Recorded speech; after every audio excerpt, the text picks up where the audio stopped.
الشريعة غيث سح وابله، فافتر قلب الفتى غضا وريانا.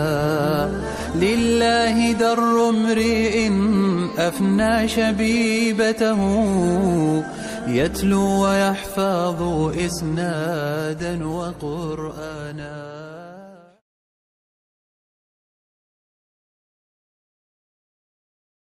بسم الله الرحمن الرحيم. الحمد لله رب العالمين والعاقبة للمتقين، والصلاة والسلام على سيد الأنبياء والمرسلين، سيدنا وإمامنا ونبينا محمد وعلى آله وأصحابه ومن والاه أجمعين، وبعد. رب زدني علما، رب زدني علما، رب زدني علما. رب اشرح لي صدري ويسر لي أمري واحلل عقدة من لساني يفقه قولي. اللهم لا سهل إلا ما جعلته سهلا، وأنت تجعل الحزن إذا شئت سهلا. رب إني لما أنزلت إلي من خير فقير، رب إني لما أنزلت إلي من خير فقير، رب إني لما أنزلت إلي من خير فقير. أعوذ بالله السميع العليم من الشيطان الرجيم، من حمده ونفخه ونفثه. بسم الله الرحمن الرحیم. آج ہمارا جو سبق ہے سورۃ النساء کی آیت نمبر 47 سے ہے. یا ایھا الذین اوتوا الکتاب آمنوا بما نزلنا مصدقا لما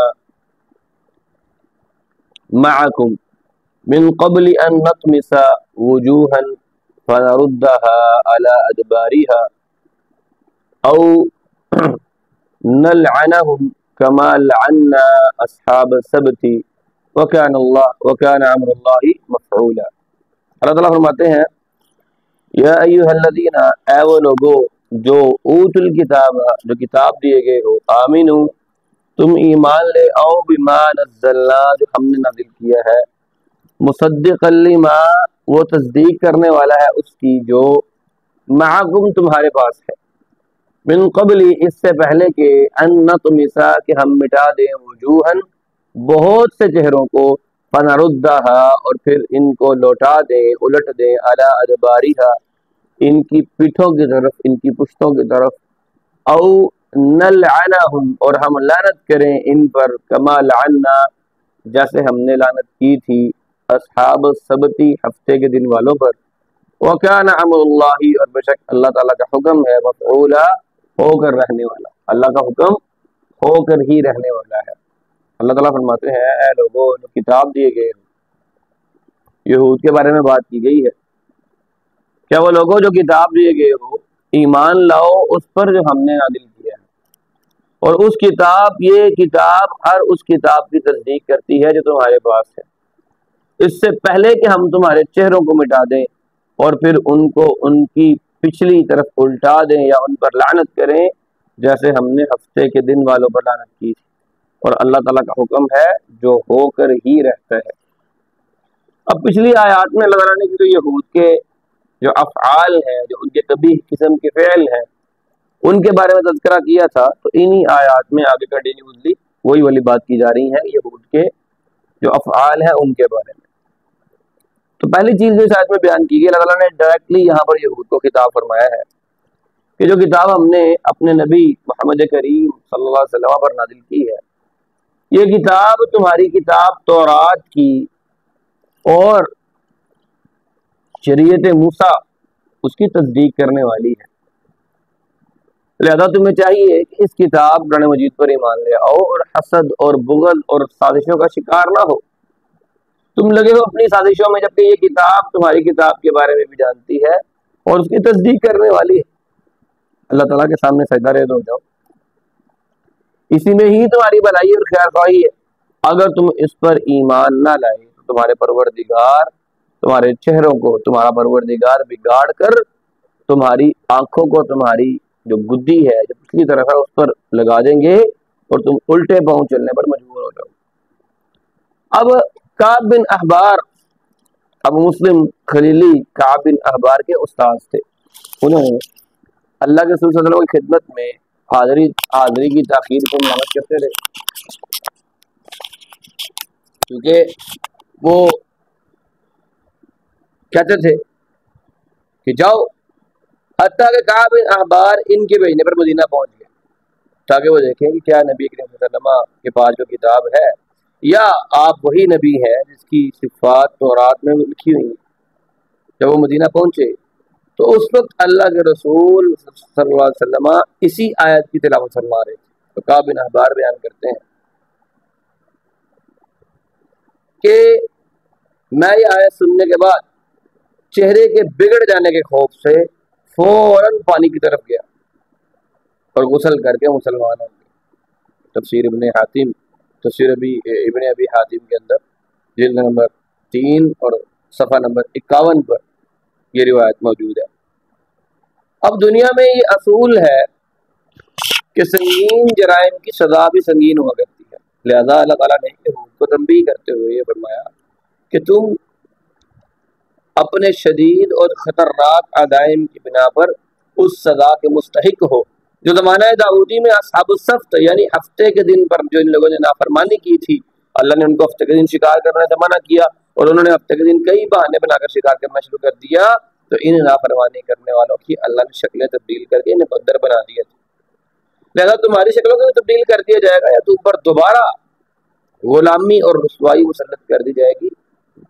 تو گویا یہ عہد رسالت میں موجود یہود کے لیے ایک پیشن گوئی تھی جو دور نبوت میں عہد فاروقی میں پوری ہوئی۔ اور کیا ہوا، ان لوگوں کو مدینہ اور جزیرہ عرب سے ان کی جو ہے نا ان کے چولہوں اور ان کی چکیوں سمیت یہاں سے جلا وطن کر دیا گیا اور پھر یہ ہمیشہ ہمیشہ کے لیے یہاں سے نکل گئے۔ ان اللہ لا یغفر ان یشرک به ویغفر ما دون ذلک لمن یشاء ویغفر ما دون ذلك لمن يشاء ومن يشرك بالله فقد افترى اثما عظيما۔ ان اللہ بے شک اللہ تعالیٰ لا یغفر نہیں بخشے گا، نہیں بخشتا، ان یشرک به کہ اس کے ساتھ شرک کیا جائے، ویغفر ما دون ذلک اور بخش دیتا ہے ما جو بھی دون ذلک اس کے علاوہ جو گناہ ہے، لمن یشاء جس کو وہ چاہے، ومن یشرک باللہ اور جو شرک کرتا ہے اللہ کے ساتھ، فقد افترا پس اس نے باندھا ہے یا اس نے گھڑا ہے، اسم عظیما بہت ہی عظیم قسم کا گناہ یا بہت ہی بڑے قسم کا گناہ۔ اب اللہ تعالیٰ اس آیت میں فرماتے ہیں کہ یقیناً اللہ تعالیٰ ہر اس چیز کو معاف نہیں کرے گا کہ جس میں اس کے ساتھ کسی کو شریک کیا جائے گا۔ یقیناً اللہ تعالیٰ اس چیز کو معاف نہیں کرے گا کہ اس کے ساتھ کسی کو شریک کیا جائے، اور اس کے سوا ہر گناہ کو معاف کر سکتا ہے، کر دیتا ہے جسے وہ چاہتا ہے۔ جس نے اللہ کے ساتھ شرک کیا تو یقیناً اس نے بہت بڑا بہتان باندھا اور بہت ہی عظیم قسم کا گناہ کیا۔ اب یہودیوں نے سارا توحید پرست ہونے کا دعویٰ کرتے تھے کہ ہم توحید پرست ہیں، اور باوجود شرک جیسے موذی مرض میں مبتلا ہونے کے کہتے تھے کہ ہم تو جناب موحد ہیں، ہم تو توحید پرست ہیں۔ اللہ تعالیٰ نے انہیں اس مہلک مرد کو ترک کر کے خالص اپنی عبادت کرنے کا حکم دیتے ہوئے اسے شرک کہا، اور شرک کو اللہ نے سب سے بڑا جرم قرار دیا، جیسے اللہ تعالیٰ کا ارشاد ہے ان الشرک لظلم عظیم، بے شک شرک بہت بڑا ظلم ہے۔ یہ ایک ایسا جرم ہے جس کو اللہ تعالیٰ بغیر سچی توبہ کے معاف نہیں کرتا، جیسا کہ سیدنا عبداللہ بن مسعود بیان کرتے ہیں، اللہ کا فرمان من مات یشرک باللہ شیئا دخل النار، صحیح بخاری کی حدیث ہے کہ حضرت عبداللہ بن مسعود فرماتے ہیں اللہ کے رسول نے کہا کہ حالت شرک میں فوت ہونے والا وہ دوزخ میں داخل ہوگا، یہ صحیح بخاری کی حدیث نمبر 1238 ہے۔ اللہ تعالیٰ نے بنی اسرائیل کو اپنی عبادت کرنے کے لیے شرک جیسے مہلک اور مذموم فعل کو ترک کرنے کا حکم دیتے ہوئے فرمایا انہ من یشرک باللہ فقد حرم اللہ علیہ الجنۃ ومأواہ النار وما للظالمین من انصار، کہ یقیناً جو شخص اللہ تعالیٰ کے ساتھ شرک کرتا ہے اللہ تعالیٰ نے اس پر جنت کو حرام کر دیا ہے اور اس کا ٹھکانہ جہنم ہے، اور ایسے ظالموں کے لیے کوئی مددگار نہیں ہوگا۔ سورۃ مائدہ کی آیت نمبر 72 ہے۔ سیدنا ابو بکرہ بیان کرتے ہیں کہ اللہ کے رسول نے ایک مرتبہ ایک صحابی سے فرمایا کہ میں تمہیں بڑے بڑے گناہوں کے بارے میں نہ بتاؤں، بڑے بڑے گناہوں میں سے ایک بہت بڑا گناہ نہ بتاؤں؟ انہوں نے عرض کی اللہ کے رسول ضرور بتائیں۔ تو آپ نے اللہ کے ساتھ شرک کرنا، والدین کی نافرمانی کرنا۔ پھر آپ ٹیک لگا کر بیٹھے ہوئے تھے، اٹھ کر بیٹھ گئے، سیدھے ہو کے بیٹھ گئے، کہا جھوٹ بولنا اور جھوٹی گواہی دینا۔ اللہ کے رسول ان کلمات کو مسلسل دہراتے رہے، تو میں نے دل میں کہا کہ بس اللہ کے رسول اب یہ کلمات دہراتے رہیں گے، یعنی ان کی سختی کے پیش نظر اب یہ اللہ کے رسول اس بات کو بار بار دہراتے رہیں گے۔ صحیح بخاری کی حدیث ہے اور حدیث کا نمبر 5976 ہے۔ سیدنا انس بیان کرتے ہیں کہ اللہ کے رسول نے فرمایا کہ اللہ تعالیٰ سب سے کم عذاب والے جو جہنمی ہوگا نا، اس کو فرمایا کہ اگر تمہیں زمین کی تمام دولت تیرے پاس ہوتی تو کیا اس عذاب سے نجات حاصل کرنے کے لیے وہ سب کچھ دے دیتا؟ عرض کرے گا اللہ تعالیٰ ہاں میں سب کچھ دے دیتا۔ تو اللہ تعالیٰ فرمائے گا جب تو آدم کی پیٹھ میں تھا نا، اس وقت میں نے تجھ سے بہت ہی آسان چیز کا سوال کیا تھا، اور سوال یہی تھا کہ میرے ساتھ کسی کو شریک نہ کرنا۔ تو نے انکار کر دیا اور تو شرک سے باز نہیں آیا، کیونکہ اللہ تعالیٰ نے بنی آدم سے ان کی روحوں کو پیدا کر کے آدم علیہ السلام سے ان سے یہ وعدہ لیا تھا کہ میرے ساتھ کسی کو شریک نہیں کرو گے، اور ہم سب نے اللہ سے یہ وعدہ کیا ہوا ہے کہ تو ہمارا خالق ہے، ہم تیرے سوا کسی کی عبادت نہیں کریں گے۔ اب شرک ایک ایسا مہلک مرض ہے کہ جس سے جنت انسان پر حرام ہو جاتی ہے، جہنم واجب ہو جاتی ہے، اور اس کے ارتکاب سے انسان کے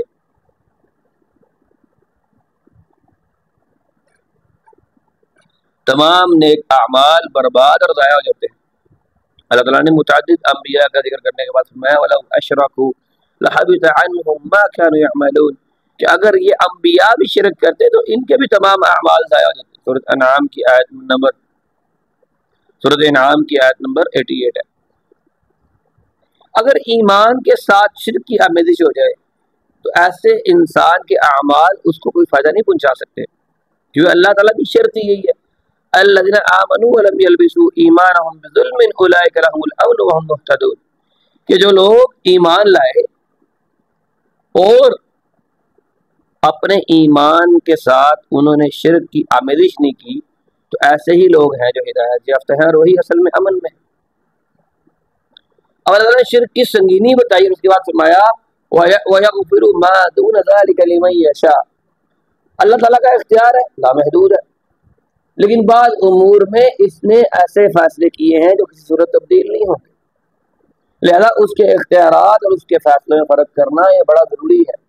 تو ان امور میں جن میں فیصلے تبدیل نہیں ہوں گے، ان میں سے ایک امر ہے شرک، جس کے متعلق اللہ تعالیٰ نے یہ فیصلہ کیا ہوا ہے کہ بغیر توبہ کے معاف نہیں ہوگا، اور اس شرک کے علاوہ اللہ جسے چاہے گا، جس گناہ کو چاہے گا اللہ تعالیٰ معاف کر دے گا، لیکن اپنی مرضی سے، شرط نہیں ہے کہ بندہ گناہ کرتا رہے کہ ہاں میرے تو گناہ معاف ہی ہو جائیں گے۔ اللہ تعالیٰ کی مرضی ہوگی تو بھائی ہوں گے، اللہ کی مرضی نہ ہوئی تو شاید صرف ایک جانور کو پیاسا مار دیا تھا تو آدمی کو جہنم میں پھینک دیا، ایک فاحشہ عورت نے ایک کتے کو پانی پلایا اپنے موزے میں، اللہ نے اس کو جنت میں داخل کر دیا۔ تو یہ اختیار اللہ کا ہے، تو لیکن شرک کے بارے میں گارنٹی ہے کہ اللہ نے شرک کو معاف نہیں کرنا، اور اگر بندہ دنیا سے توبہ کیے بغیر مر گیا تو، اگر دنیا سے توبہ کیے بغیر مر گیا تو اللہ نے شرک کو معاف کوئی نہیں کرنا۔ کوئی انسان ہے شرک اس سے ہو گیا، غلطی اپنی سمجھ لگ گئی، توبہ کرتا ہے تو اللہ تعالیٰ اس کے گناہوں کو معاف کرنے پر قادر ہے، لیکن اگر بغیر توبہ کے یہ شرک معاف نہیں ہوگا، اس کے علاوہ جسے اللہ چاہے گا اس کے تمام بقیہ گناہوں کو معاف کر دے گا، جیسا کہ ابو ذر بیان کرتے ہیں رضی اللہ عنہ کہ اللہ کے رسول ارشاد گرامی ہے، اللہ فرماتے ہیں من لقینی بقراب الارض خطیئۃ لا یشرک بی شیئا لقیتہ بمثلها مغفرۃ، جو شخص مجھ سے زمین کی برابر گناہوں کے ساتھ ملے گا میں بھی اسے اتنی ہی مغفرت کے ساتھ ملوں گا، شرط کیا ہے اس میں شرک کی آمیزش نہ ہو، یعنی گناہ اس نے کیے ہوں، بڑے گناہ کیے ہوں، یہ دنیا کا پورا جو گیند ہے یہ گناہوں سے بھرا ہوا ہو، میں اسے معاف کر دوں، شرط کیا ہے اس میں شرک نہ ہو بس۔ وَمَن يُشْرِكْ بِاللَّهِ فَقَدِ افْتَرَىٰ إِثْمًا عَظِيمًا، جو جس شخص نے بھی اللہ کے ساتھ شرک کیا اس نے بہت بڑا جھوٹ گڑا۔ اب پہلے یہ سمجھیں کہ وہ افطرا کیسے ہے، اس نے گڑا کیسے ہے اس کو، یعنی اللہ تعالیٰ خالق ہے، اس نے کسی اور کو خالق کا درجہ بنایا کر دیا، جھوٹ ہو گیا نا، افطرا پرداری۔ کوئی اور اللہ کے سوا رازق نہیں ہو سکتا، خالق نہیں ہو سکتا، مالک نہیں ہو سکتا۔ جو انسان اللہ کے ساتھ شرک کر رہا ہے کہ یہ بابا جی صلاح دور کر دیتے ہیں، یہ بابا جی جو ہے وہ اولاد دیتے ہیں، یہ بابا جی رزق دیتے ہیں، یہ بابا جی فلان کرتے ہیں، تو گویا ہم اسے اللہ کے ساتھ ملا رہے ہیں، تو اس سے بڑھ کر اور جھوٹ گڑنا کیا ہوگا؟ تو اللہ تعالیٰ نے شرک کو افتراء کے ساتھ، جھوٹ گڑنے کے ساتھ بیان فرما کر اس کی حرمت میں شدت پیدا کر کے اس کے انجام سے ڈرایا ہے۔ تو اہل کتاب کو اس آیت سے کیا سمجھ لگتی ہے کہ اہل کتاب کو اسلام قبول کرنے کی دعوت دی گئی۔ نمبر 2، ہفتے کے دن نافرمانی کرنے والوں کی مثال دے کر اللہ نے بتایا ہے کہ جیسے ان کے چہرے بدل دیے تھے نا، تمہارے چہرے بدلنے پر میں قادر ہوں۔ اور پھر تیسری بات، حالت شرک میں مرنے والوں کی مغفرت کسی صورت نہیں ہوگی، اسی لیے اللہ کے رسول کو جنازہ پڑھنے سے منع کر دیا گیا، مشرک کا جنازہ نہیں پڑھا جائے گا۔ اور شرک کرنے کے علاوہ بقیہ جو گناہ ہوں گے اللہ تعالیٰ جس کو چاہے گا اس کے لیے معاف کر دے گا، لیکن اس کے لیے یہ کوئی گارنٹی والی بات نہیں ہے کہ سب کے گناہ معاف ہو جائیں گے۔ اللہ تعالیٰ کی جس پہ مرضی ہوگی اس پہ گناہ معاف ہوں گے، کئیوں کو تو جہنم میں پھینک دیا جائے گا۔ پھر شرک نہ ہونے کی وجہ سے، ایمان لانے کی وجہ سے اللہ تعالیٰ ان کو جہنم سے نکالیں گے، لیکن کتنی دیر بعد یہ تو نہیں بتانا۔ اسی طرح سے شرک ایک بہت بڑا عظیم بہتان ہے اور بہت بڑا گناہ ہے۔ آگے اللہ تعالیٰ فرماتے ہیں أَلَمْ تَرَ إِلَى الَّذِينَ يُزَكُّونَ أَنفُسَهُم بَلِ اللَّهُ يُزَكِّي مَن يَشَاءُ وَلَا يُظْلَمُونَ فَتِيلًا۔ أَلَمْ تَرَ، کیا آپ نے نہیں دیکھا، إِلَى الَّذِينَ، ان لوگوں کی طرف،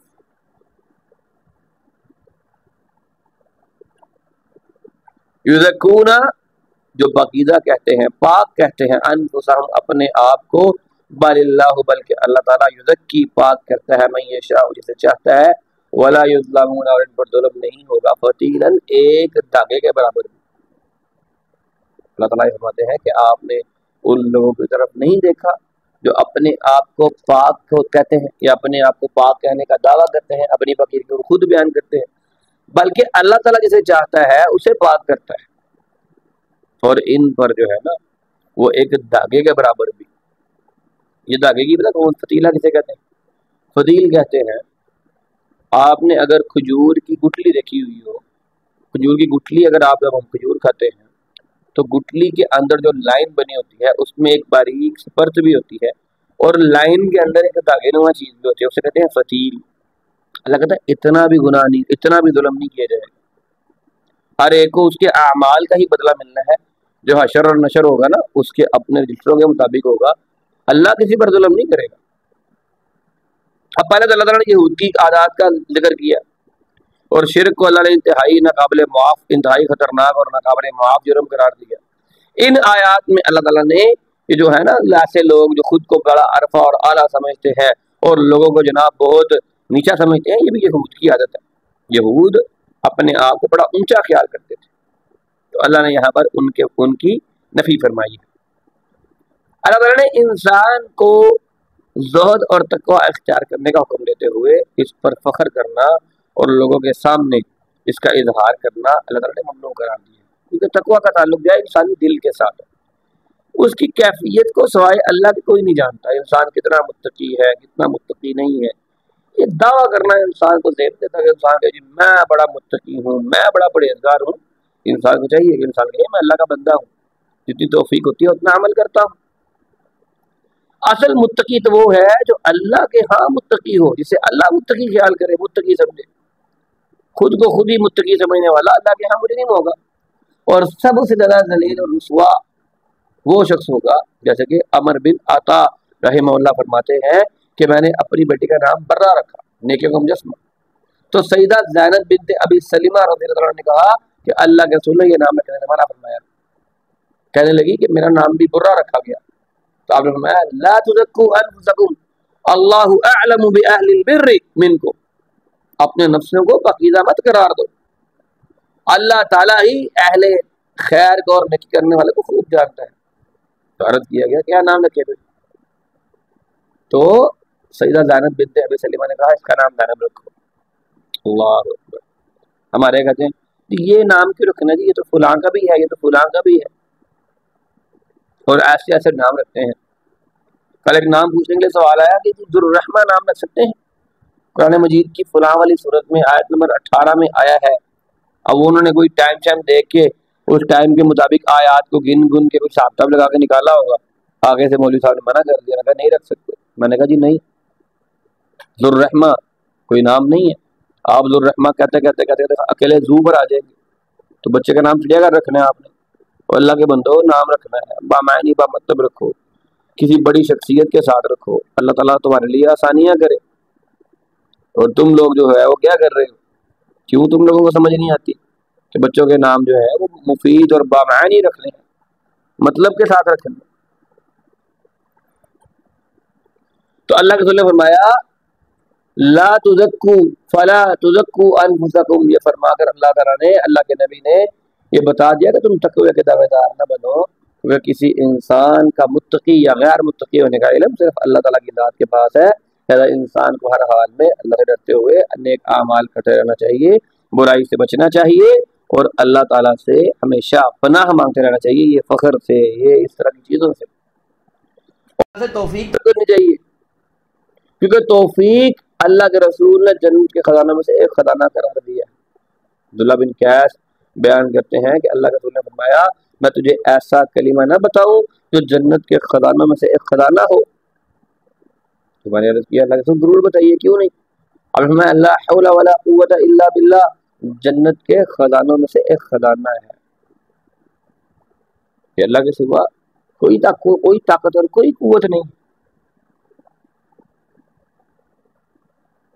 اللہ اکبر. آگے اللہ تعالیٰ فرماتے ہیں انظر کیف یفترون علی اللہ الکذب وکفی بہ اثما مبینا. انظر، آپ دیکھیے، کیف یفترون، کیسے گڑتے ہیں وہ علی اللہ، اللہ تعالیٰ پر. انظر، آپ دیکھیے، کیف یفترون، کیسے باندھتے ہیں علی اللہ، اللہ پر، کذبا، جھوٹ، وکفی بہ، اور کافی ہے یہی، اثما مبینا، گناہوں میں بڑا گناہ اور صریحت گناہ. اللہ تعالیٰ فرماتے ہیں کہ دیکھیے تو صحیح کس طرح اللہ تعالیٰ پر یہ جھوٹ گڑتے ہیں، اور اس کے گناہ گار ہونے کے لیے یہی کھلا اور بڑا گناہ کافی ہے. یہ اللہ پر جھوٹ باندھتے ہیں، اس سے بڑھ کر گناہ اور کیا ہوگا. انسان عموماً اس خوش فہمی میں رہتا ہے اور اپنا نقصان کر لیتا ہے، حالانکہ اللہ تعالیٰ اسے خود کو متقی کہنے سے اللہ نے منع فرمایا کہ ایمی خوش فہمی میں مبتلا نہ ہو. انسان خوش فہمی میں مبتلا ہوتا ہے کہ میں بڑا نیک ہوں، میں بڑا متقی ہوں. یہ جو اللہ تعالیٰ کی ذات پر جھوٹ باندھنا ہے نا، خود کو متقی سمجھ کر، کیونکہ اللہ نے کہیں نہیں فرمایا کہ فلاں شخص متقی ہے. اللہ تعالیٰ نے اپنے نبی کو مخاطب کر کے کہا کہ دیکھیے ذرا کہ زہد اور تقوی کے دعوے دار کس طرح اللہ پر جھوٹ باندھتے ہیں، حالانکہ اللہ پر جھوٹ باندھنا ہی بہت بڑا کبیرہ گناہ ہے، انسان کی بربادی کے لیے کافی ہے. وَكَفَى بِهِ اثما مبینا، اور یہی افتراء، یہ جھوٹ اس کے گناہ گار ہونے کے لیے کافی ہے. اب دیکھیے نا، انسان خود کو ڈگری دے رہا ہے تقوی کی، متقی ہونے کی، پرہیزگار ہونے کی، تو تقویٰ اور متقی اور پرہیزگار ہونے کا جو تعلق ہے وہ تو اللہ تعالیٰ کے ساتھ ہے. اور انسان خود ہی جو ہے نا، میں کون، میں خام خواہ متقی بن کے بیٹھا ہوں، تو اس کا مطلب ہے گویا اسے اللہ سے سرٹیفکیٹ ملا تقوی کا. تو یہ تو جھوٹ ہے، اللہ سے تو کوئی سرٹیفکیٹ نہیں ملا. تو اللہ کہتا ہے ان کے گناہ گار ہونے کے لیے یہی بات کافی ہے. أَلَمْ تَرَ إِلَى الَّذِينَ أُوتُوا نَصِيبًا مِنَ الْكِتَابِ يُؤْمِنُونَ بِالْجِبْتِ وَالطَّاغُوتِ وَيَقُولُونَ لِلَّذِينَ كَفَرُوا هَؤُلَاءِ أَهْدَىٰ مِنَ الَّذِينَ آمَنُوا سَبِيلًا.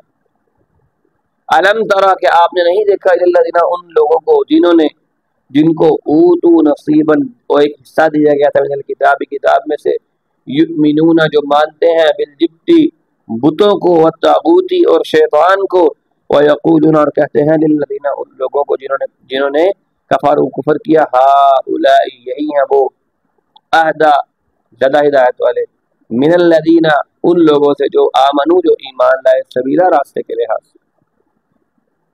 اے نبی کہ آپ نے ان لوگوں کو نہیں دیکھا جنہیں ہم نے کتاب کو حصہ دیا تھا، اور ان کا حال یہ ہے کہ بتوں کو اور باطل معبودوں پر ایمان رکھتے ہیں، اور کافروں کے بارے میں کہتے ہیں کہ یہ لوگ ایمان لانے والوں سے زیادہ ہدایت یافتہ ہے. یعنی ایمان والوں سے شیطان، طاغوت اور یہ بت جو ہیں، یہ باطل معبود یہ زیادہ ہدایت والے.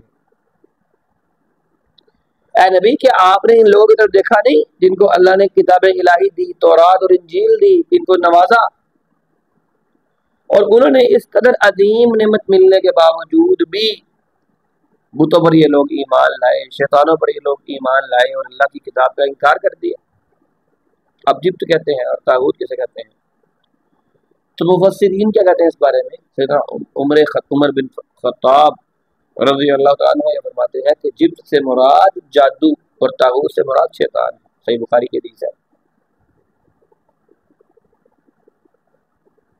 علامہ ابو نصیر اسماعیل بن حماد جوہری رحمہ اللہ فرماتے ہیں کہ جبت ایک ایسا لفظ ہے جو بت، جادوگر اور کاہن کے لیے استعمال ہوا ہے. حضرت جابر بن عبداللہ جو ہے وہ طاغوت کے متعلق ان سے سوال کیا گیا، انہوں نے فرمایا اس سے مراد ایسے کاہن ہیں جن پر شیطان اترتے ہیں. امام مجاہد فرماتے ہیں کہ طاغوت انسانی صورت میں ایک شیطان ہے جو انسانوں پر حکومت کرتا ہے اور اس سے اپنے فیصلے کرواتا ہے. امام مالک فرماتے ہیں کہ ہر وہ چیز جس کی اللہ تعالیٰ کے سوا عبادت کی جائے اور وہ اپنی عبادت پر خوش بھی ہو، وہ طاغوت ہے.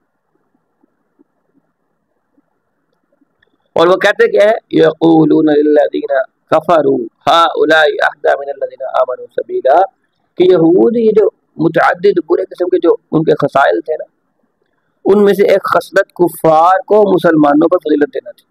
جیسا کہ حی بن اخطب اور کعب بن اشرف جو تھے اہل مکہ کے پاس آئے تو کفار ان سے کہنے لگے کہ تم تو اہل کتاب ہو اور اہل علم ہو، ہمیں ہمارے محمد کے بارے میں بتاؤ. اب یہاں پر ہونا چاہیے تھا کہ وہ بتاتے نا کہ تورات میں، انجیل میں ایک نبی کے بارے میں نشانیاں ملتی ہیں اور اللہ کے رسول ان پر پورے اترتے ہیں. انہی کے بارے میں کہا گیا نا، قرآن کہتا ہے یعرفونہ کما یعرفون ابناءہم، کہ یہ اللہ کے رسول آپ کو ایسے جانتے ہیں جیسے اپنے بیٹوں کو پہچانتے ہیں. تو انہوں نے کہا، جب انہوں نے پوچھا تو کہتے تم کیا ہو اور محمد کون ہے؟ وہ کہنے لگے ہم لوگ صلہ رحمی کرنے والے ہیں، اونٹوں کو ذبح کرنے والے ہیں، لوگوں کو پانی پلانے والے ہیں، دودھ پلانے والے ہیں، قیدیوں کو چھڑوانے والے ہیں، حاجیوں کی خدمت کرنے والے ہیں. یہ مکہ والے اپنی تعریفیں کر رہے ہیں.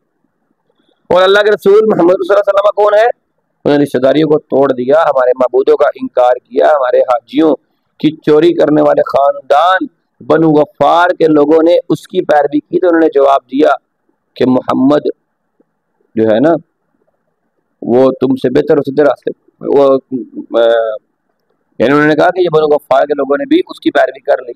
تو یہود نے ان کو یہ جواب دیا کہ محمد تم محمد سے بہتر ہو، تم بہتر ہو، تم زیادہ سیدھے راستے پر ہو.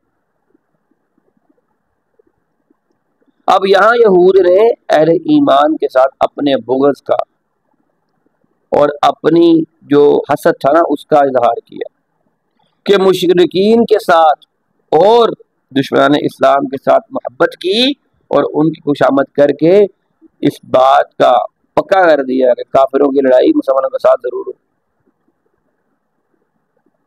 اور پھر انہوں نے صرف حسد اور بغض کی بنا پر بتوں اور پتھروں کی عبادت پر قائم دین کو افضل قرار دیا. یہود کے اندر تو بتوں کی پوجا نہیں ہے، اس کے باوجود یہ پتہ ہونے کی کہ بتوں کے ساتھ جو عبادت کی جا رہی ہے یہ اللہ کے ساتھ شرک ہے، پھر بھی کہتے ہیں کہ تم لوگ بہتر ہو، محمد سے زیادہ بہتر ہو. جبکہ مکہ کے جو کافر تھے ان میں طیبات حرام اور خبائث حلال تھیں، شراب بھی پیتے تھے، زنا بھی کرتے تھے، اور اللہ تعالیٰ کی مخلوق پر ظلم بھی کرتے تھے. اللہ تعالیٰ نے اس لیے آگے فرمایا اولئک الذین لعنهم اللہ ومن یلعن اللہ فلن تجد له نصیرا. اولئک الذین، یہی وہ لوگ ہیں، لعنهم اللہ جن پر اللہ تعالیٰ نے لعنت کی ہے، ومن یلعن اللہ جس پر اللہ تعالیٰ لعنت کر دے، فلن تجد له نصیرا تو اس کو کوئی بھی مددگار نہیں ملتا. اللہ فرماتے ہیں یہی وہ لوگ ہیں جن پر اللہ نے لعنت کی، اور جس پر اللہ نے لعنت کر دی اے نبی آپ ان کے لیے قطعاً کسی کو مددگار نہیں پائیں گے.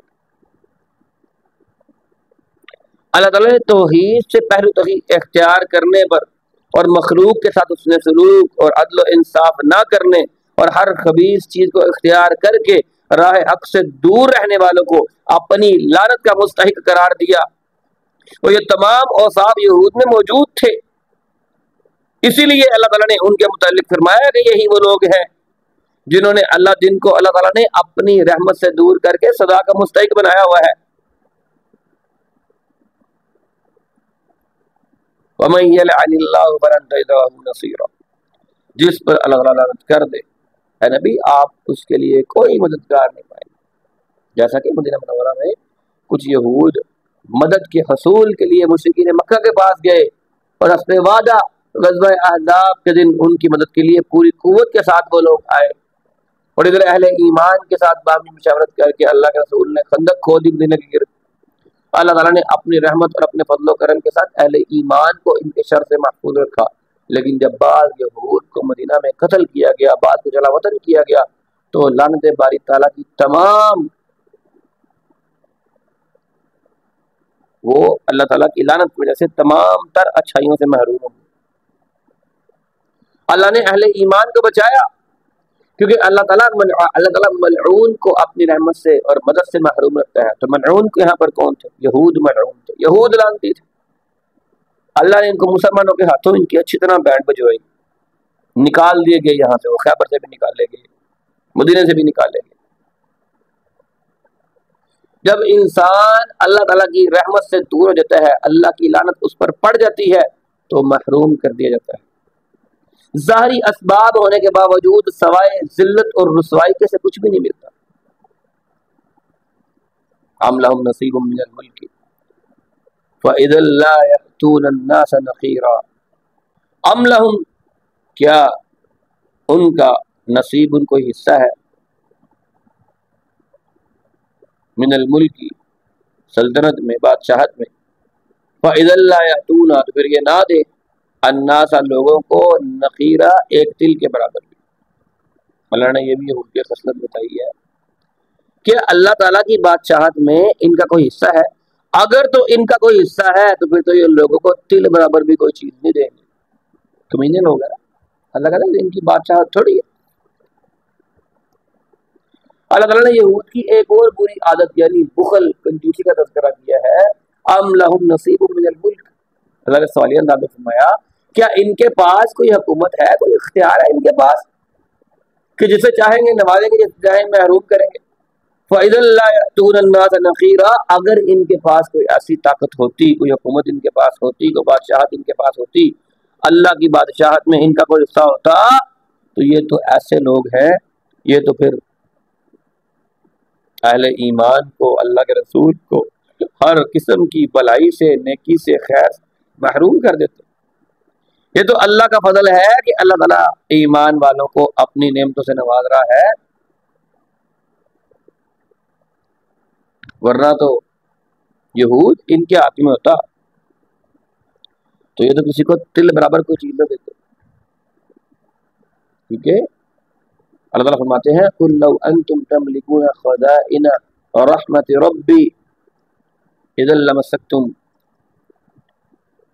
خَشِيَّةَ الْإِنفَاقِ وَكَانَ النَّاسُ قَتُورًا. یہ کہہ دیجیے اے نبی، اگر میرے رب کی رحمت کے خزانے تمہارے ہاتھ میں ہوتے نا، تم خرچ ہو جانے کے خوف سے ان کو بند رکھتے، کیونکہ انسان ہمیشہ بہت بخیل ہے. حالانکہ اللہ کے خزانوں کا ختم ہو جانا یہ تصور بھی نہیں کیا جا سکتا، لیکن یہود بخل کی وجہ سے ایسا ضرور کرتے. سورۃ بنی اسرائیل کی آیت نمبر 100. ام یحسدون الناس علی ما آتاهم اللہ من فضلہ فقد آتینا آل ابراہیم الکتاب والحکمۃ وآتیناہم ملکا عظیما. ام یحسدون الناس، یا یہ لوگوں کے ساتھ حسد کرتے ہیں، اللہ اس چیز پر ما آتاہم اللہ جو اللہ نے ان کو دی ہے، من فضلہ اللہ کے اپنے فضل میں سے، فقد آتینا اور بے شک ہم نے دیا، آل ابراہیم ابراہیم علیہ السلام کی آل اولاد کو، الکتاب کتاب والحکمت اور حکمت، وآتیناہم اور ان کو دیا ہے، ملکا عظیما بہت ہی زبردست اور بہت بڑی بادشاہت ان کو دی ہے.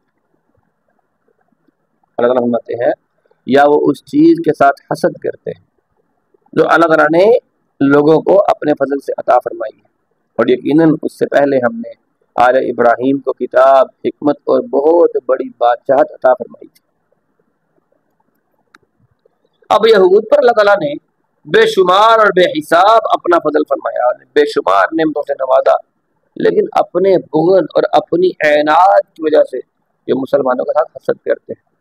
اللہ تعالیٰ نے نبوت بنی اسرائیل سے منتقل کر کے عربوں کو اور آل اسماعیل میں جاری فرما کے اللہ نے مسلمانوں کو دین اسلام کی نعمت سے سرفراز فرمایا.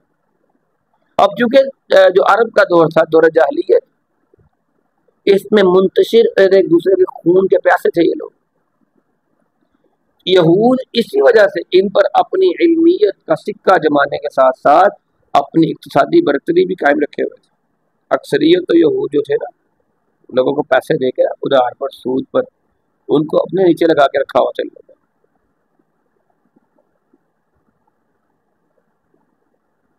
اور علم بھی تھا ان کے پاس، اہل کتاب تھے. اگر اللہ تعالیٰ نے نبوت نبی کریم صلی اللہ علیہ وسلم کو دی تو نبوت عربوں کے اندر آ گئی، اس کی وجہ سے عرب متحد ہو گئے، علم بھی ان کے پاس آ گیا، اللہ کی حکمت بھی ان کے پاس آ گئی. تو یہود کی وہ علمی اور اقتصادی برتری وہ قائم نہیں رہ سکتی. اسی حسد کی بنا پر وہ ایمان لائے نہیں. حالانکہ نبوت کی قسمی تھوڑی ہوتی ہے، نبوت تو اللہ تعالیٰ کی طرف سے وہب ہے، اللہ تعالیٰ جسے چاہتا ہے اسے عطا کرتا ہے، عطائی ہوتی ہے. تو یہود کی سیدھی دشمنی کس کے ساتھ ہوئی پھر؟ اللہ کے ساتھ. اور یہود دنیا میں وہ واحد خبیث قوم ہے جو اللہ کے ساتھ دشمنی بھی ڈٹ کے کیے ہوئے ہیں، اللہ کی دشمنی پر وہ لوگ ڈٹے ہوئے. فقد آتینا آل ابراہیم الکتاب والحکمت وآتیناہم ملکا عظیما. اللہ تعالیٰ نے نبوت بنی اسرائیل سے عربوں کی طرف منتقل کی، لیکن ہر حال میں نبوت آل ابراہیم میں رہی اس سے پہلے، کیونکہ بنی اسرائیل بنو ہاشم آل ابراہیم میں سے ہی ہے، کیونکہ اولاد کس کی ہیں؟ اسحاق علیہ السلام ہو تب بھی، بنو اسماعیل ہو تب بھی. دونوں کا باپ کون ہے؟ دونوں کا باپ ہے ابراہیم علیہ السلام. تو نبوت تو وہیں پر رہی نا، نبوت تو انہی کے پاس رہی، ابراہیم علیہ السلام کے خاندان کے پاس ہی رہی، اس سے باہر تو نہیں گئی. لیکن یہود کا بغض، یہود کی اعناد یہ بڑھ گئی. جب نبوت اولاد ابراہیم میں رہی تو پھر بنی اسرائیل کو حسد کی بنا پر نبوت سے انکار نہیں کرنا چاہیے. اللہ تعالیٰ نے فرمایا ہے کہ ہم نے بنی اسرائیل کو نبوت عطا کی، آل ابراہیم میں سے یہ لوگ تھے، ان پر کتابیں نازل کی، انہوں نے حکمت کے ساتھ فیصلے کیے، پھر ان میں بعض کو ہم نے حکومتیں عطا کی، بڑی حکومتیں ملی. لیکن جب انہوں نے اللہ تعالیٰ کے احکامات کے مطابق عمل نہیں کیے پھر ان سے یہ اعزاز لے لیا گیا. تو آگے اللہ تعالیٰ نے فرما دیا ہے فَمِنْهُمْ مَنْ آمَنَ بِهِ وَمِنْهُمْ مَنْ صَدَّ عَنْهُ وَكَفَى بِجَهَنَّمَ سَعِيرًا. وَمِنْهُمْ ان میں سے من آمن به کچھ لوگ اس پر ایمان لائے وَمِنْهُمْ مَنْ صَدَّ عَنْهُ اور کچھ لوگ تھے جنہوں نے اسے جھٹلایا. وَكَفَى بِجَهَنَّمَ سَعِيرًا اور کافی ہے جہنم جو کہ بہت برا ٹھکانہ ہے ان کے لیے بطور ٹھکانہ جہنم ہے اور یہی ان کے لیے کافی بھی ہے. اللہ تعالیٰ ان کے لیے فرما رہے ہیں کہ پھر ان میں سے کچھ تو وہ لوگ ہیں جو اس پر ایمان لے اور بعض لوگ ایسے بھی ہیں جو ایمان لانے سے رکی رہے تو ان کے لیے دہکتی ہوئی جہنم ان کو جلانے کے لیے کافی ہے. بنی اسرائیل میں سے بعض لوگوں نے نبی کریم صلی اللہ علیہ وسلم کی رسالت کو تسلیم کر لیا اور بعض نے اکثریت حسد کی بنا پر صرف انکار ہی نہیں کیا بلکہ لوگوں کو بھی ہر ممکن صورت میں روکنے کی کوشش کی اور ان کا یہ طرز عمل ہی حسد کی وجہ سے تھا. حقیقت میں ایک ایسی اخلاقی بیماری ہے کہ نعمتوں سے بہرہور لوگ بھی اس میں مبتلا ہیں. ایسے تنگ نظر ہو جاتے ہیں کہ حق بات کا اعتراف کرنا ہی ان کے لیے محال ہو جاتا ہے. حق بات کی طرف دیکھنا تک گوارا نہیں کرتے. اس لیے اللہ تعالیٰ نے ایسے لوگوں کی سرزنش کی ہے اور ساتھ یہ بتا دیا ہے وَكَفَى بِجَهَنَّمَ سَعِيرًا ان کے لیے دہکتی ہوئی جہنم ہے. پھر یہی ان کے لیے کافی ہوگی. دنیا میں تو راضی ہوئے نہیں. نبوت دی, کتاب دی, حکمت دی. نبی نے اپنی وحی کے بارے میں بتایا کہ مجھ پر وحی آئی ہے. تورات ان کے اس نبی کی تصدیق کر رہی ہے, انجیل اس نبی کی تصدیق کر رہی ہے, لیکن ان کو شرم نہیں آ رہی. تو پھر کیا ہے؟ پھر جہنم ہی ہے نا ان کے لیے. پھر جہنم کافی ہوگی ان کے لیے. جہنم میں جا کے مانیں گے, ویسے تو مان نہیں رہے. تو اس آیت سے کیا سمجھ لگتی ہے؟ ان آیات سے نمبر 1 اللہ تعالیٰ کو اپنے متقی ہونے کا دعویٰ کرنے کی بجائے, انسان کو اپنے متقی ہونے کا دعویٰ کرنے کی بجائے ہر حال میں اللہ کی رحمت کا طلبگار رہنا چاہیے. اللہ تعالیٰ اپنی رحمت سے ہی انسان کو گناہوں سے پاک کرتا ہے اور اللہ کی توفیق سے ہی انسان پاک رہتا ہے. اگر وہ نیک اعمال کرتا ہے تو اللہ کی توفیق سے, اگر وہ برے کاموں سے بعد رہتا ہے تو اللہ کی توفیق سے. اس لیے اللہ تعالیٰ سے توفیق مانگتے رہنا چاہیے. رب اعنی علی ذکرک و شکرک و حسن عبادتک, یہ کثرت سے دعا کرنی چاہیے اللہ مجھے توفیق دیے رکھ. نمبر 2 اللہ تعالیٰ اپنی رحمت سے ہی انسانوں کو گناہوں سے پاک رہنے کی ان پر فضل کرتا ہے کہ وہ گناہوں سے بچے رہیں. نمبر 3 اللہ تعالیٰ کی عدالت میں عدل ہوگا. کسی پر کھجور کی گٹلی کے دھاگے کے برابر بھی ظلم و زیادتی نہیں ہوگی. اور جبت اور طاغوت کے ساتھ کفر کرنا, ان کا انکار کرنا لازم ہے. نمبر 5 یہود کا مکر و فریب بڑا واضح تھا, اس کے باوجود بھی لوگوں کے ساتھ دھوکہ کرنے, جھوٹ بولنے اور ان کو گمراہ کرنے سے باز نہیں آتے تھے. نمبر 6 اللہ تعالیٰ کی رحمت سے محروم لوگ قیامت کے دن ان کا کوئی مددگار نہیں ہوگا. نمبر 7 یہود میں حسد اور بخل کی وجہ سے, یہ بدرجہ عتم ان میں موجود ہے. اللہ تعالیٰ نے ان کی بری خصلتوں کی مذمت کرتے ہوئے اہل ایمان کو ان سے بچنے کی تعلیم دی ہے. اور بعض یہود اللہ کے رسول کی نبوت پر ایمان لے آئے, جبکہ بعض نے اور اکثریت نے آپ کو سچا جانتے ہوئے بھی آپ کی نبوت کا انکار کیا اور دین میں داخل نہیں ہوئے. کیونکہ حسد ایک ایسی بیماری ہے جو نعمتوں سے بہرہور انسان کو بھی تباہ و برباد کر دیتی ہے. اس کی سوچ کا ہی ستیہ ناش اور خانہ خراب کر دیتی ہے. اس نے ایمان کیا لانا ہے؟ ان الذين كفروا بآياتنا سوف نصليهم نارا كلما نضجت جلودهم بدلناهم جلودا غيرها ليذوقوا العذاب ان الله كان عزيزا حكيما. ان الذين كفروا بے شک وہ لوگ جنہوں نے کفر کیا بھی آیاتنا ہماری آیات کے ساتھ, سوف ان قریب نصلیہم نارا وہ ڈالیں گے ہم انہیں نار آگ میں, کلما نضجت اور جب بھی جل جائیں گی, جلودہم ان کی کھالیں, بدلناہم تو ہم بدل دیں گے ان کو جلودن غیرہا اس کے علاوہ دوسری کھال کے ساتھ لیذوقوا العذاب تاکہ وہ چکھیں العذاب عذاب ان اللہ بشک اللہ تعالیٰ کان عزیزا حکیما اللہ تعالیٰ ہر چیز پر غالب ہے اور بڑی حکمت والا ہے۔ اس سے ثابت ہوتا ہے کہ ہماری جو تکلیف کا جو درد کا جو منبع ہے، درد محسوس کرنے کا جو مرکز ہے وہ ہماری کھال ہے، گوشت نہیں۔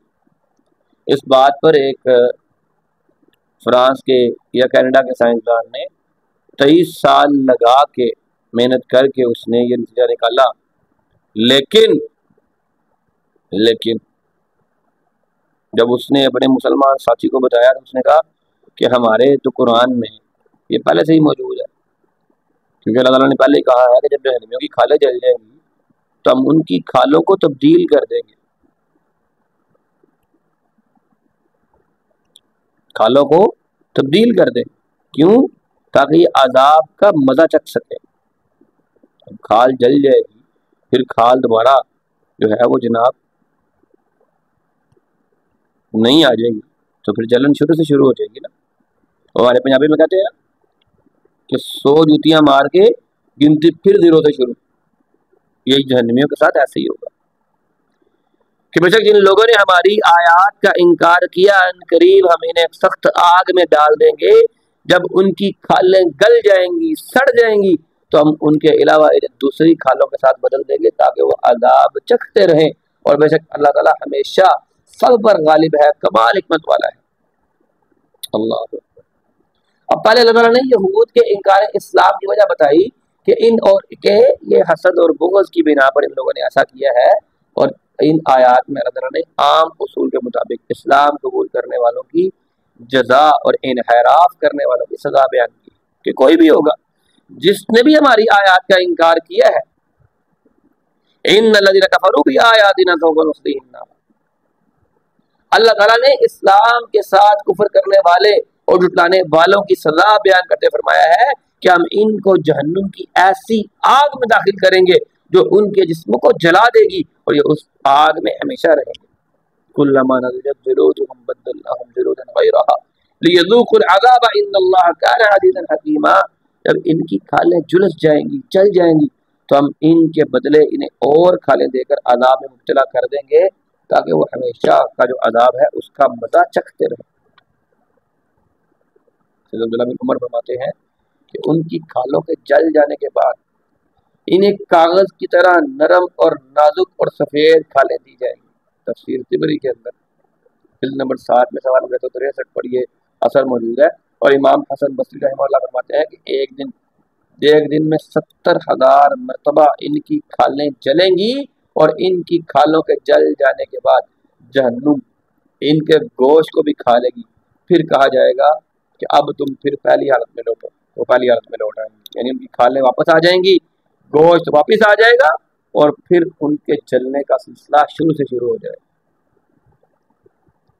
تفسیر ابن ابی حاتم کے اندر یہ اثر موجود ہے، جلد نمبر 3 ہے، صفحہ نمبر 64 ہے، اور اس اثر کا جو نمبر ہے وہ 5534 ہے۔ والذین آمنوا وعملوا الصالحات سندخلهم جنات تجری من تحتها الانہار خالدین فیہا ابدا لهم فیہا ازواج مطہرۃ وندخلهم ظلا ظلیلا۔ والذین آمنوا، اور وہ لوگ جو ایمان لائے، وعملوا الصالحات، اور صرف ایمان ہی نہیں لائے بلکہ نیک اعمال بھی کیے، سندخلهم تو ان قریب ہم داخل کر دیں گے انہیں جنات جنت میں، ایسے باغات میں، تجری جن کے نیچے تجری بہتے ہیں، من تحتها الانہار جن کے نیچے نہریں، خالدین فیہا، یہ اس میں ہمیشہ رہیں گے، ابداً ہمیشہ ہمیشہ، لہم فیہا، اور اس میں ہوں گی ان کے لیے، ازواج مطہرۃ، پاک بیویاں، وندخلهم ظلا ظلیلا، اور انہیں بہت ہی گھنے سایوں میں داخل کیا جائے گا۔ اللہ فرماتے ہیں اور جو لوگ ایمان لائے انہوں نے اچھے عمل کیے، انہیں ہم عنقریب ایسے باغات میں داخل کر دیں گے کہ جن کے نیچے نہریں بہتی ہیں اور ہمیشہ اس میں رہنے والے ہوں گے، ان کے لیے اس جنت میں نہایت ہی پاک صاف بیویاں ہوں گی، اور ہم انہیں بہت ہی گھنے سایوں میں داخل کر دیں گے. ہم انہیں بہت ہی گھنے قسم کے سایوں میں داخل کر دیں گے. اللہ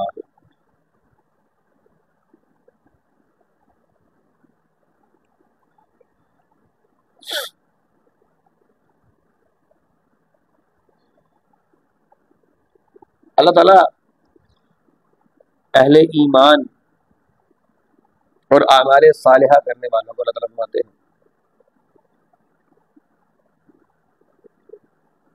کہ ان کو ایسے باغات میں داخل کر دیا جائے گا. یہ قرآن کا اسلوب ہے کہ جہاں جنت کا ذکر ہوا وہاں پر جہنم کے بارے میں ڈرایا گیا. جہاں بھی جہنم کا ذکر آیا وہاں پر ہی جنت کا بھی ذکر کیا گیا کہ اگر کافروں کو یہ جہنم ملنی ہے تو پھر ایمان والوں کو کیا ملنا ہے. کمپیٹیولی قرآن کی اسٹڈی ایسی ضرور ہے. انسان کی زندگی کا تذکرہ کیا گیا تو موت کا بھی تذکرہ کیا گیا, خوشحالیوں کا تذکرہ کیا گیا تو تکلیفوں کا بھی تذکرہ کیا گیا, اور اگر تکلیف کا تذکرہ کیا گیا تو خوشحالی کا تذکرہ بھی کیا گیا. اسی طرح اگر کافروں کا تذکرہ ہوا ہے تو اس کے ساتھ اہل ایمان کا تذکرہ بھی ہوا, اور کافروں کے عذاب کا تذکرہ ہوا تو اہل جنت کی نعمتوں کا تذکرہ بھی ہوا.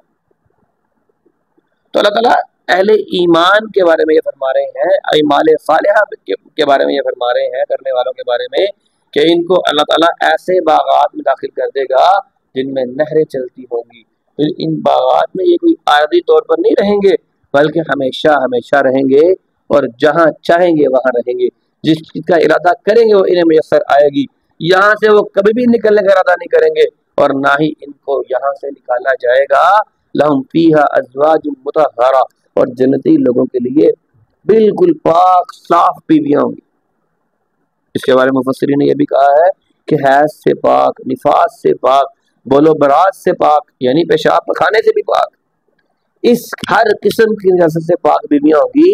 سیدنا عبداللہ بن عباس فرماتے ہیں تمام نجاستوں سے اور بول و براز سے, بول بولتے ہیں پیشاب کو, براز بولتے ہیں پخانے کو, اس سے بھی پاک ہوں گی. تفسیر ابن ابی حاتم کے اندر جلد نمبر 3 میں صفحہ نمبر 3 صفحہ نمبر 65 پر 5545 نمبر یہ اثر ہے.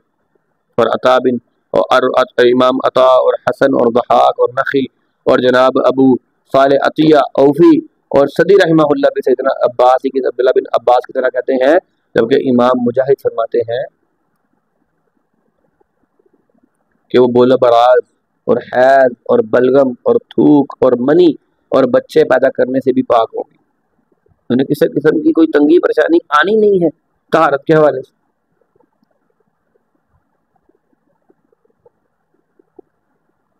کیونکہ اللہ تعالیٰ نے اس کی تعریف بیان کی ہے سورۃ الرحمن میں, فِيهِنَّ خَيْرَاتٌ حِسَانٌ فَبِأَيِّ آلَاءِ رَبِّكُمَا تُكَذِّبَانِ حُورٌ مَقْصُورَاتٌ فِي الْخِيَامِ فَبِأَيِّ آلَاءِ رَبِّكُمَا تُكَذِّبَانِ لَمْ يَطْمِثْهُنَّ إِنسٌ قَبْلَهُمْ وَلَا جَانٌ, کہ ان نیک سیرت بیویوں اور وہ خوبصورت عورتیں ہیں, اور تم اے جنوں اور انسانوں رب کی کون کون سی نعمتوں کو جھٹلاؤ گے, اور وہ گورے رنگ کی بڑی بڑی آنکھوں والی ہیں, خیموں میں بیٹھی ہوئی ہوں گی, اور تم اے جن اور انس اللہ کی کون سی نعمتوں کو جھٹلاؤ گے, اور ان کو اس سے پہلے کبھی کسی انسان نے ٹچ بھی نہیں کیا ہوگا, ہاتھ بھی نہیں لگایا ہوگا. وَنُدْخِلُهُمْ ظِلًّا ظَلِيلًا, اللہ تعالیٰ ایسے پاک باز لوگوں کو, نیک اعمال کرنے والوں کو, ایمان لانے والوں کو بڑے ہی گہرے قسم کے, پاکیزہ قسم کے, آرام دہ سایوں میں داخل فرمائیں گے. سیدنا ابو ہریرہ بیان کرتے ہیں کہ اللہ کا فرمایا ان فی الجنۃ لشجرۃ یسیر الراکب فی ظلها مئۃ عام لا یقطعها, کہ یقیناً جنت میں ایک درخت کا سایہ, ایک درخت ہے کہ سوار اس کے سائے میں 100 سال تک مسلسل چلتا رہے تب بھی اس کے سائے کو کراس نہیں کر سکے گا. درخت کے سائے کی ایک لمٹ ہوتی ہے, لیکن جنت کے درختوں کی سائے جو لمٹ ہے, لمٹ ہی کوئی نہیں ہے سائے کی. اتنے بڑے بڑے درخت ہیں کہ آدمی 100 سال تک گھوڑے پر چلتا رہے, سواری پر سوار ہو کر چلتا رہے, پھر بھی اس کے سائے سے باہر نہیں نکل سکے گا. یہ صحیح مسلم کی, صحیح بخاری کی حدیث ہے, اعوذ باللہ, صحیح بخاری کی حدیث ہے, اور اس کا نمبر ہے 3251. تو ان دونوں آیات سے کیا سمجھ لگتی ہے کہ اللہ تعالیٰ نے منکروں کا انجام جہنم رکھا ہے، کھولتی ہوئی آگ. اور جب اس آگ کی جلن سے ان کافروں کی، ان مشرکوں کی اور اہل جہنم کی جب کھال جلس جائے گی، اللہ انہیں دوبارہ نئی کھال دے لے گا تاکہ وہ مسلسل عذاب میں مبتلا رہے. اور ایمان والوں کو، اعمال صالحہ کرنے والوں کو اللہ تعالیٰ جنت میں داخل کرے گا. وہاں پر ان کو نیک اور پاک باز بیویاں ملیں گی، حوریں ملیں گی. حوریں بڑے مسئلے پڑتے ہیں جب مولوی حوروں کا تذکرہ کرتے ہیں، اس لیے ہم زیادہ تذکرہ نہیں کریں گے، اتنا ہی کریں گے جتنا قرآن میں آیا ہے بس. اعمال صالحہ اور نیک اعمال انسان کے جنت میں داخل ہونے اور اس کی نعمتوں کو ملنے کا باعث بنتے ہیں. یہ نہیں ہے کہ جب انسان ایمان کا دعویٰ کر دے تو بس ٹھیک ہے، موج ہی موجیں ہوں، جنت میں جائیں گے ہی جائیں گے. یہ نہ ہو کہ پہلے ٹکٹ جہنم کی کٹ جائے اور وہاں کئی سال چلنے کے بعد جو ہے صرف وہ جو کہتے ہیں نا، جیسے استاد ہوتا ہے اور وہ نالائق طالب علم کو بھی پاس کر دیتا ہے، کہتے ہیں چپ کے پاس کیتا ہے.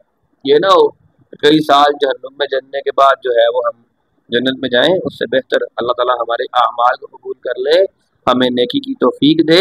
اللہ تعالیٰ ہمارے گناہوں سے صرف نظر کرتے ہوئے ہمیں ڈائریکٹ جنت میں ہی داخل کر دے. ہمیں جہنم کے عذاب سے، اس کی آگ کی لپٹوں سے محفوظ رکھے. اللہ ایک لمحے کے لیے بھی، ایک سیکنڈ، ایک ثانیے کے لیے بھی اللہ تعالیٰ ایک نظر کے لیے بھی جہنم میں نہ بھیجے. ہم جنت کی طرف دیکھیں بھی نہ. اللہ تعالیٰ اپنی جنتوں کا مہمان بنائے اور جنتوں میں ہم سب کو اسی طرح جمع کر لے. وآخر دعوانا ان الحمدللہ رب العالمین. سوال کسی کا اور کر سکتا ہے. علم الشريعة غيث سح وابله فافتر قلب الفتى غضا وريانا لله در امرئ أفنى شبيبته يتلو ويحفظ إسنادا وقرآنا. علم الشريعة غيث